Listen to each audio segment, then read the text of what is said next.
The dog hadn't eaten in 11 days. That was the number Dr. Orrin Cassidy kept coming back to as he stood outside Kennel Bay 4 at the Keller County Animal Services Facility in Amarillo, Texas, staring through the chain link at the Belgian Malinois inside. 11 days. A dog of that size, that muscle mass, that metabolic demand, 11 days without a real meal wasn't a plateau.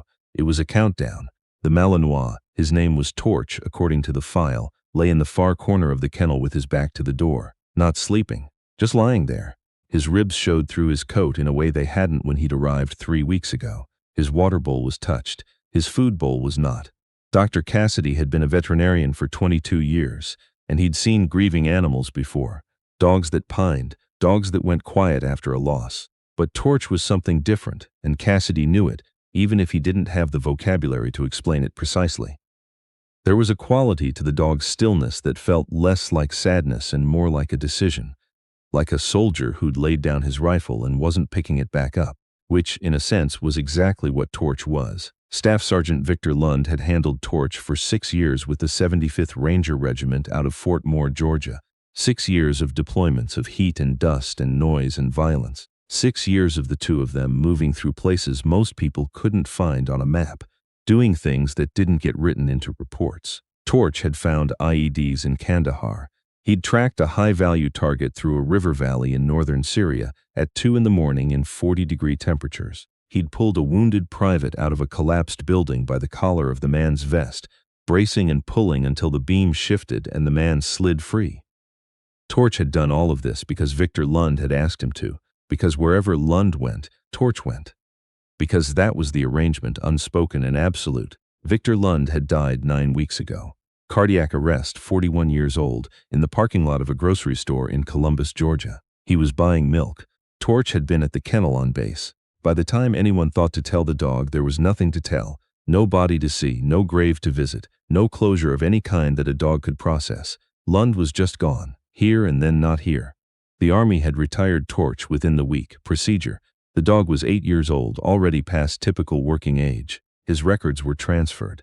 He was moved first to a rescue organization in Atlanta, then to a foster placement that lasted 4 days before the foster family called and said they couldn't manage him, and then to Keller County Animal Services because a trainer named Dex Albright had a contact there and thought the facility's staff could handle him.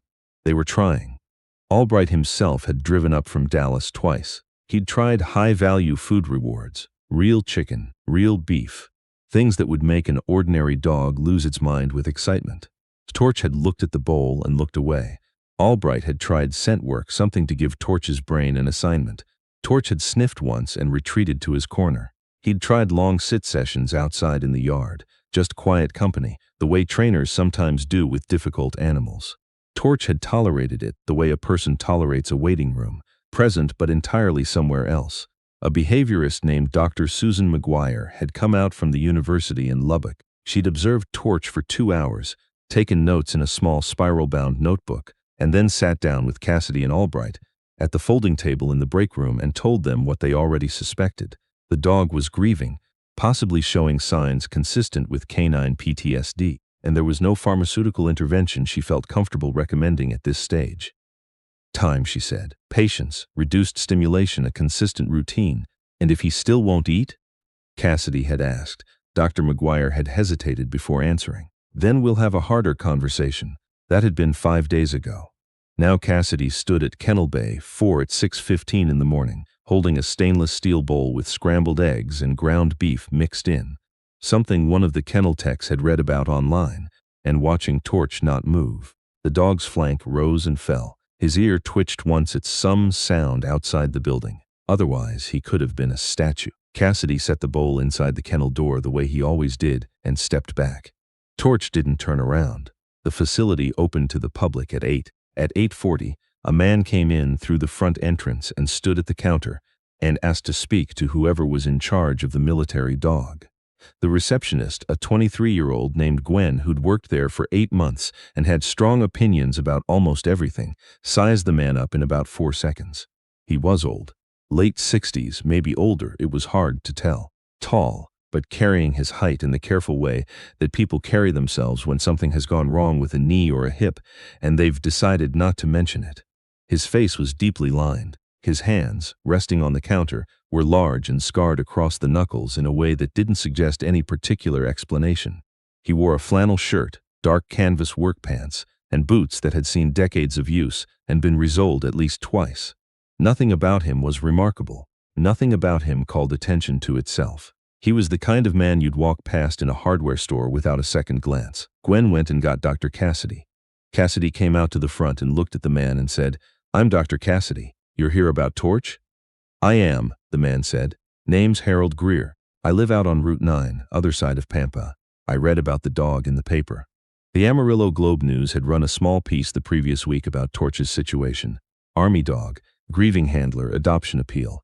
It had generated some phone calls, most of them from people who wanted to know if the dog was safe around children. "Are you interested in adoption?" Cassidy asked. Greer shook his head slowly. "Not exactly. I don't think that's what he needs right now." He paused. "I'd like to spend some time with him, if that's possible. Just sit with him a while. I won't do anything you're not comfortable with." Cassidy looked at him. "Do you have experience with working dogs?" Greer seemed to consider the question carefully. "Some," he said. It wasn't much of an answer, but there was something in the way the man said it. No bravado, no credential dropping, no performance of expertise. That made Cassidy pause. In his experience, the people who actually knew things rarely led with their qualifications.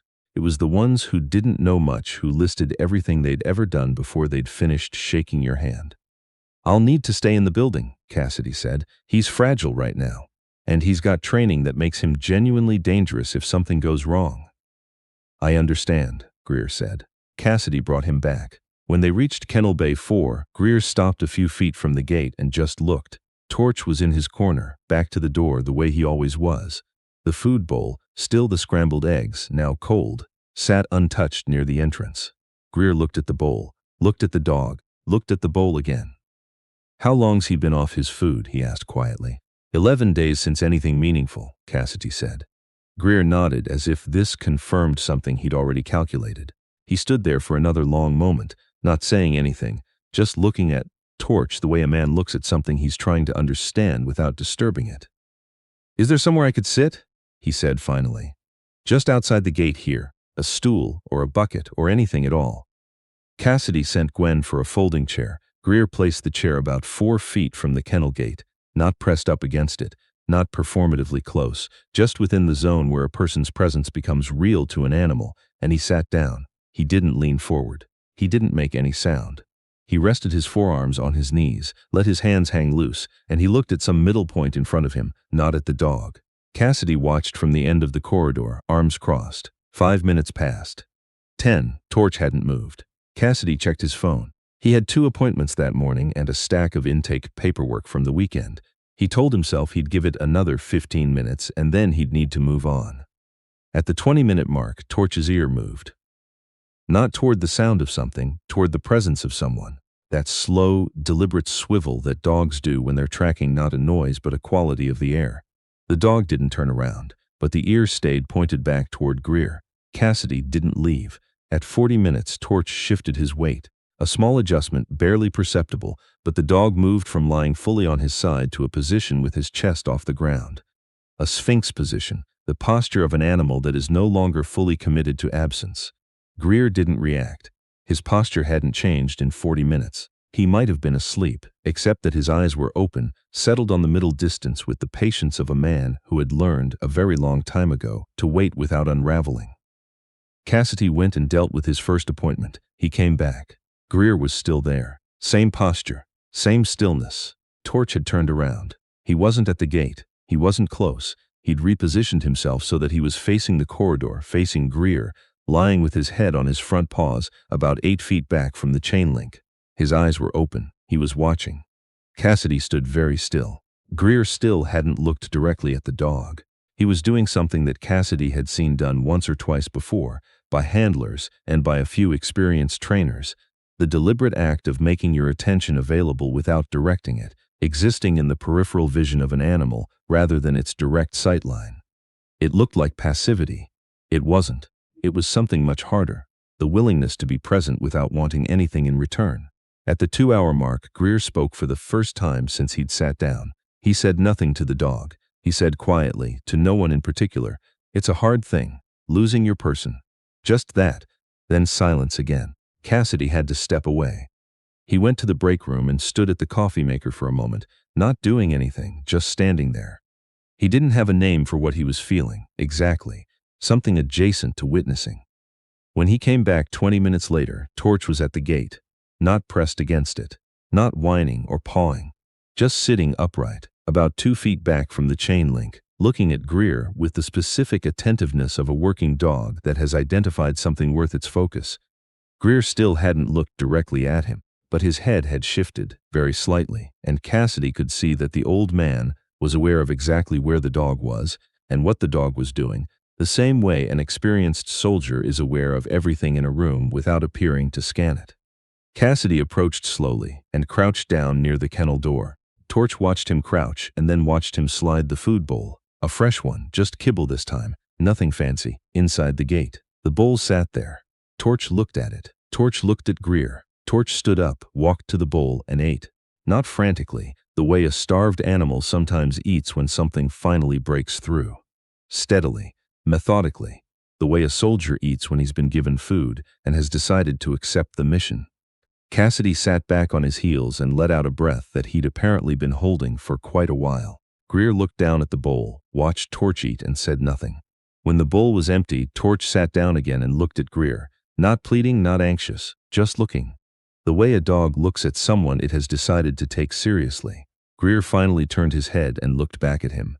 Direct, steady, calm. 2 veterans sizing each other up across a chain-link fence in a county animal shelter in Amarillo, Texas. Good dog, Greer said. Quietly, factually, not a performance, just an acknowledgement. Torch lay down, put his head on his paws, and closed his eyes. Cassidy stood up slowly and walked to the end of the corridor and stood there for a moment, composing himself.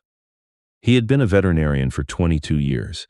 He'd seen animals come back from the edge before, but he'd never seen it happen because someone had simply shown up and been willing to sit there long enough. He went and found Greer emerging from the corridor, brushing his hands on his work pants the way a man does when he's finished a task. Whatever you did in there, Cassidy started. Greer shook his head gently. I didn't do anything. I just sat with him. That's not nothing, Cassidy said. Greer looked at him for a moment. No, he said. I suppose it isn't. Cassidy walked him to the front and then, because he'd been trying to figure it out since the man had walked in, he said, You said you had some experience with working dogs. Greer glanced at him sideways. What kind of work? Cassidy asked. There was a pause. Outside, a truck was idling in the parking lot. The sound of dogs from the other kennels filtered through the walls. The kind that doesn't make the news, Greer said. And then he pushed open the front door and walked out into the West Texas morning. It took Gwen, the receptionist, about 45 minutes and 2 cups of coffee and a conversation with her boyfriend to decide that she was going to figure out who Harold Greer actually was. She started with the obvious. No social media. No Google results for a Harold Greer in Pampa, Texas that amounted to anything useful. A white pages listing with a rural route address on Route 9 that had been there for about 8 years. Before that, nothing in the region at all.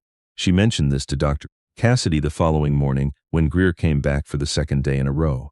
Cassidy didn't say anything for a moment. Then he said, Let him in. Greer sat with Torch again. 2 hours, the same chair, the same posture. This time, at the 45-minute mark, Torch walked directly to the gate and sat down facing him.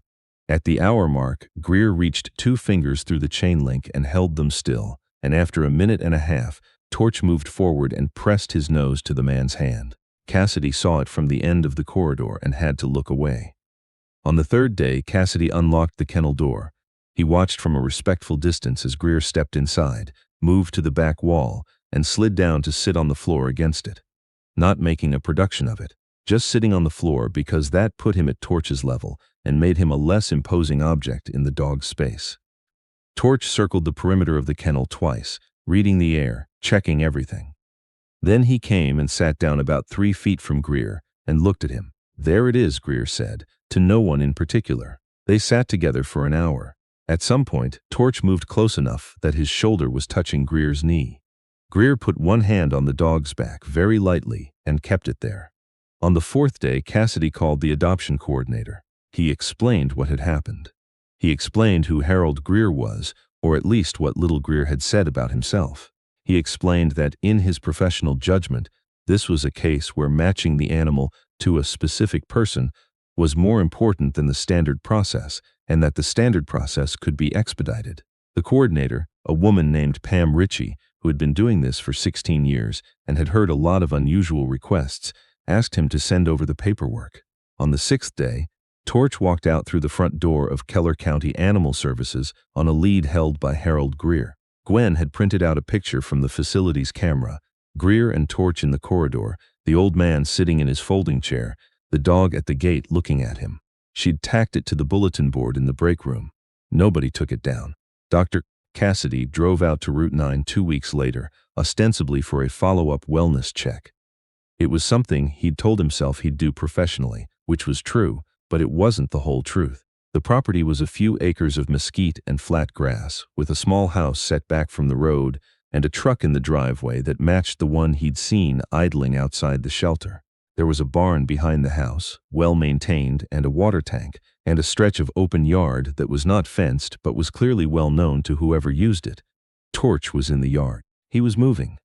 Not the frantic energy of a bored dog, but something purposeful, nose down, working a grid pattern through the grass the way he'd been trained to do, the way his body remembered even if nobody had asked him to. And about 30 feet away, Harold Greer was walking the perimeter at the same measured pace, not directing, not commanding, just present, available. Cassidy sat in his truck and watched for a few minutes. Torch came to the edge of his grid and looked up and found Greer and then went back to his work. Greer turned his head and caught Cassidy's eye across the fence line and raised one hand in acknowledgement. Not surprise, just acknowledgement, the way a man acknowledges something he already knew was coming. Cassidy got out of the truck and walked over. "He doing okay?" he asked, nodding toward Torch. "More than okay," Greer said. They stood there a moment, watching the dog. "He's doing scent work," Cassidy said. "Started on his own, day before yesterday," Greer said. "I didn't encourage it. He just went out in the morning and started running patterns." Cassidy looked at him. "What do you think that means?" Greer watched Torch for a long moment. "Means he's decided he's still got a job to do," he said. "That's all any of us need, really. Just a reason to keep going to work in the morning." He said it without weight, without philosophy, the way a man says something true that he learned a very long time ago and has carried so quietly for so long that it no longer feels like wisdom. Just fact. Cassidy nodded. They stood together without talking while Torch worked his grid in the flat Texas grass, nose down, thorough, unhurried. A dog who had been given back not a home, exactly, and not a handler to replace the one he'd lost, but something perhaps more sustaining than either, the knowledge that someone understood what he was and had decided that was enough.